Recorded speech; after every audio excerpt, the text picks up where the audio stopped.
पापा चाहते थे कि मैं एक आईएएस ऑफिसर बनूं। मैं कहीं ना कहीं था कि चलो अब मैं सब इंस्पेक्टर बन जाऊंगी तो पापा को थोड़ा अच्छा फील होगा। लेकिन किस्मत मेरी इतनी खराब थी फ्रेंड्स कि उसका रिजल्ट आने से पहले ही मेरे फादर की डेथ हो गई। और ये गिल्ट मेरे अंदर इतना ज़्यादा था ना कि मेरे अंदर लगता था कि मेरी मम्मी की भी तो अब एज हो रही है और वो भी तो धीरे धीरे मतलब बूढ़ी हो रही है, तो उनके लिए कब करूंगी, अब नहीं करूंगी तो कब करूंगी। वजह से मैं गिल्ट झेल रही थी, वो मेरी मम्मी की वजह से मैं ना झेलूं। मुझे लगा था कि उनके रहते हुए कुछ ऐसा कर जाऊं कि मेरी मम्मी के मुंह से सिर्फ एक शब्द निकले कि मेरी बेटी सब संभाल लेगी। और और अभी जब मैं गई थी घर तो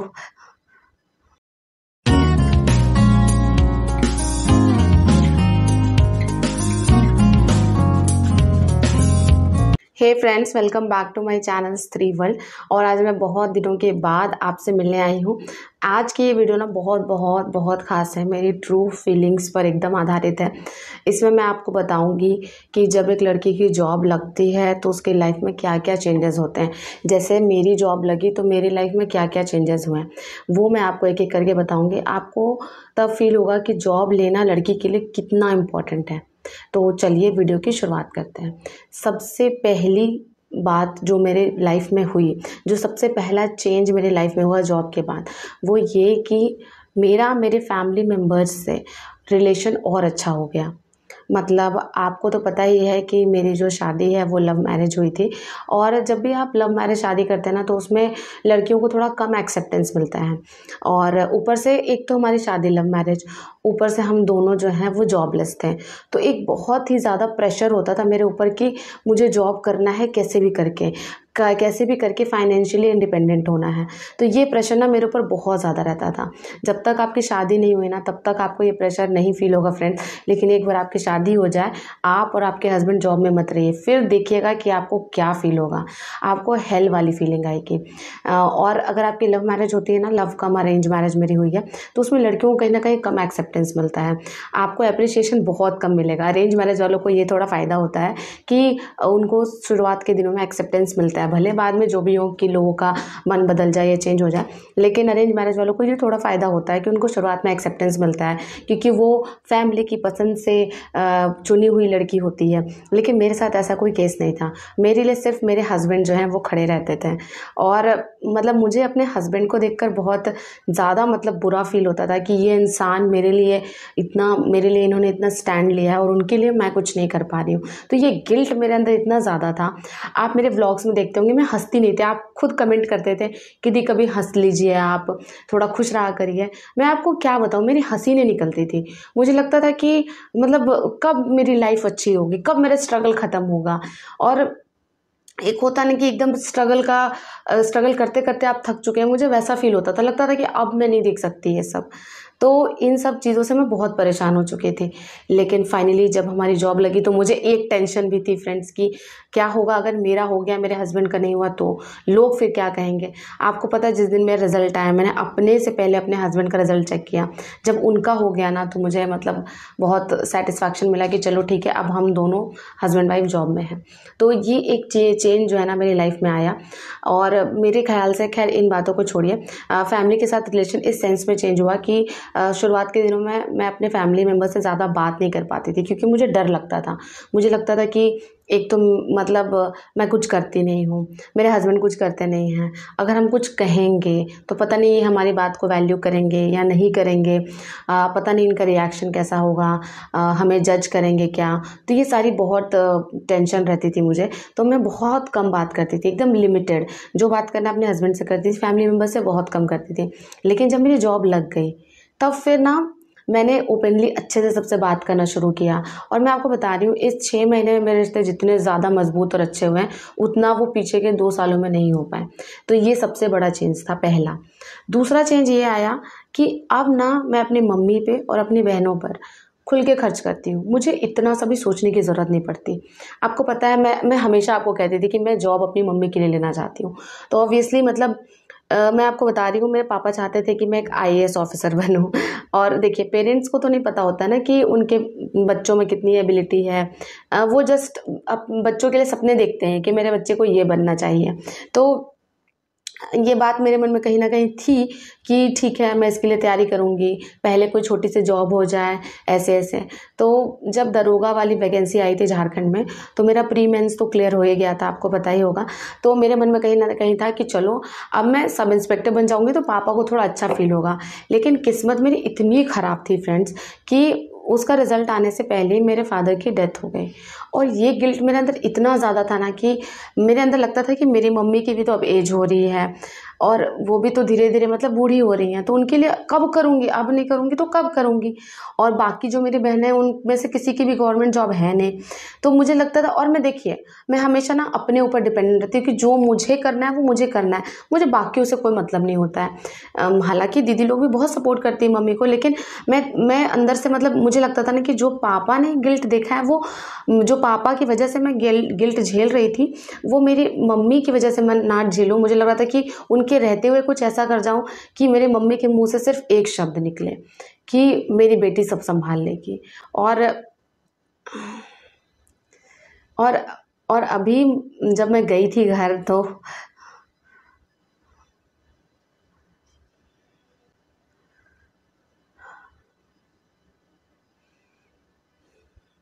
सॉरी फ्रेंड्स, और अभी जब मैं घर गई थी तो अगर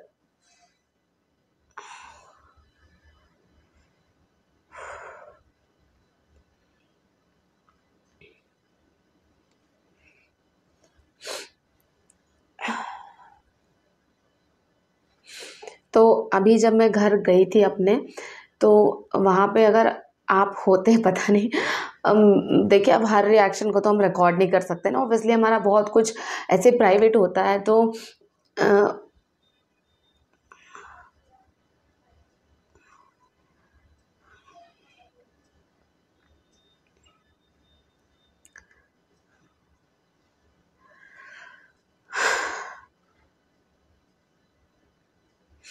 तो अगर आप वो गुरूर मेरी मम्मी की आंखों में देखते तो आपको विश्वास होता कि मतलब एक गवर्नमेंट जॉब एक फैमिली को कितना सपोर्ट देती है, कितना लोगों को खुशियाँ देती हैं। और मेरी मम्मी मतलब इतनी कॉन्फिडेंट थी ना, अब उनको टेंशन नहीं थी किसी भी बात की।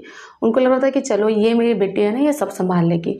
और इस बात का मुझे बहुत ही ज़्यादा अपने ऊपर प्राउड भी फील होता है कि हाँ, मैंने अपने लाइफ में अपने पेरेंट्स के लिए कुछ किया है।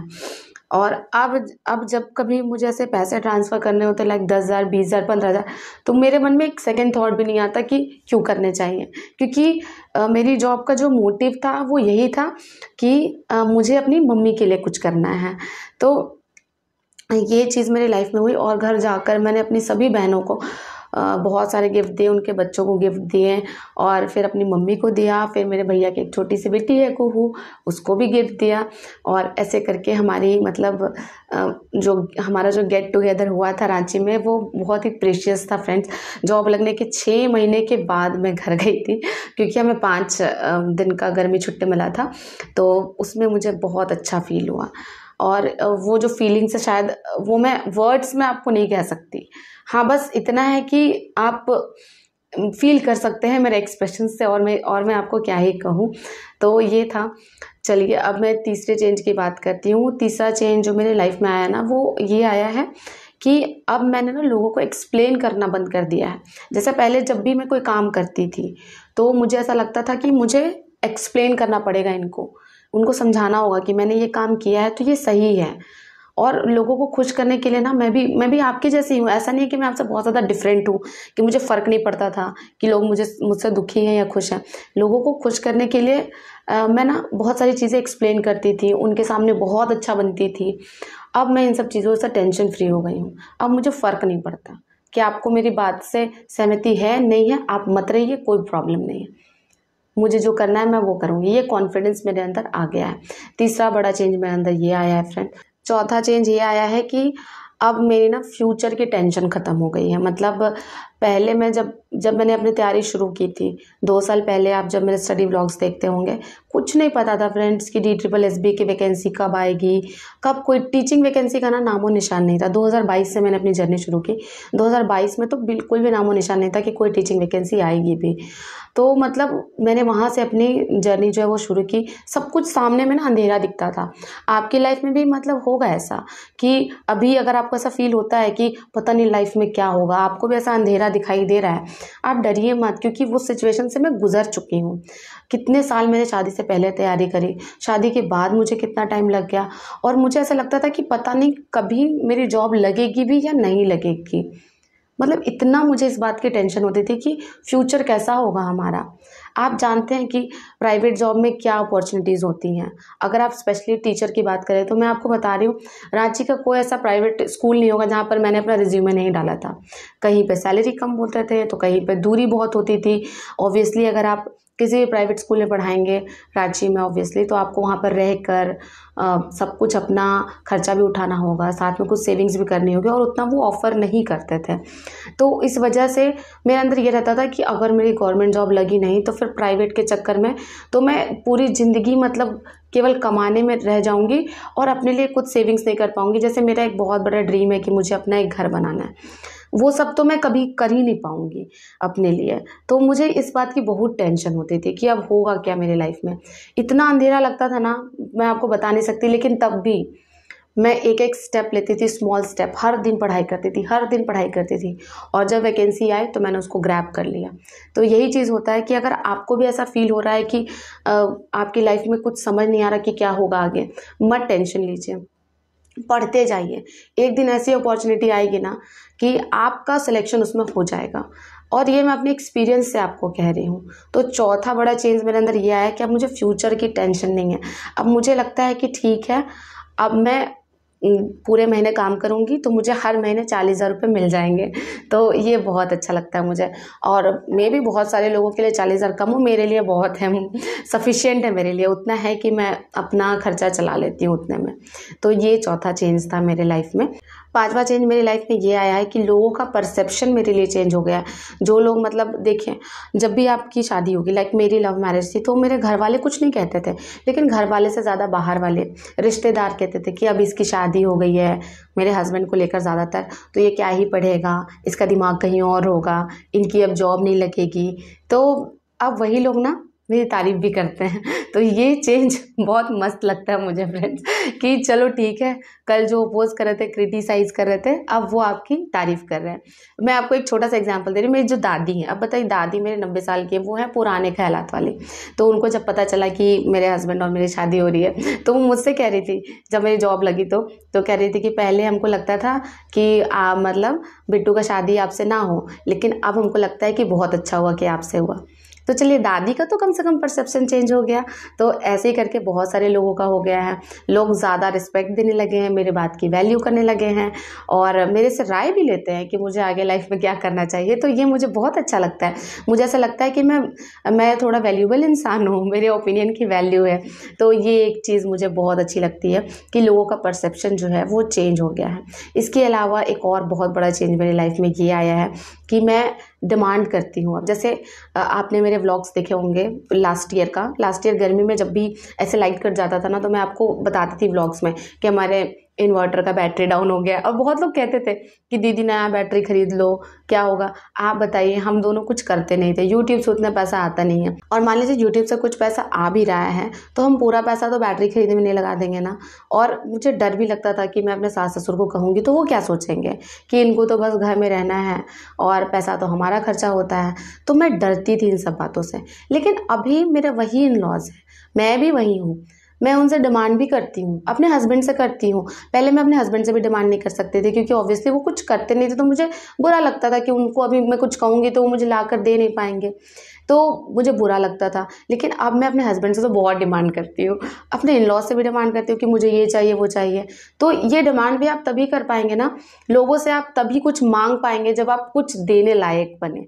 अगर आपके पास देने के लिए कुछ नहीं है ना, आप कभी किसी से कुछ नहीं मांग पाएंगे। तो ये भी मेरे लाइफ में एक बहुत बड़ा चेंज आया है। ये सारे चेंजेस जो मैं अपने चारों तरफ देख रही हूँ, उनको मैं फील कर रही हूँ, और वही चीज़ें मैं आपसे एकदम एज इट इज़ शेयर कर रही हूँ, बिल्कुल रॉ, और कुछ भी इसमें बनावटी नहीं है फ्रेंड्स। और ये बताने का मेरा मोटिव यही था कि आप में से जितने लोग भी हैं जिनकी लाइफ में चीज़ें अच्छी नहीं चल रही हैं, जिनको लग रहा है कि पता नहीं उनकी लाइफ का क्या होगा, उनको थोड़ा मोटिवेशन मिले। क्योंकि आप जिस सिचुएशन में आज हैं, उस सिचुएशन में मैं 2 साल पहले थी, लेकिन अभी मेरी हालत बहुत अच्छी हो गई है, बहुत ही ज़्यादा अच्छी हो गई है। और मैं आपको बेट लगा के कह सकती हूँ कि अगर आप कंटिन्यूटी मेंटेन करेंगे ना, आप कुछ भी चीज़ अचीव कर सकते हैं।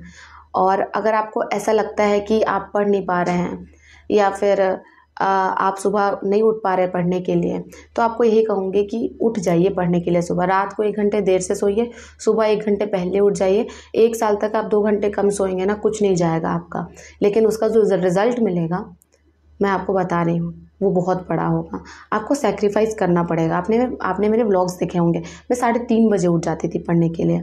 और ऐसा नहीं है कि मैं बीपीएससी की तैयारी कर, मैं DSSB की करती थी तैयारी, सुबह 2:30 बजे 3 बजे, जिस वैकेंसी का कुछ पता भी नहीं था।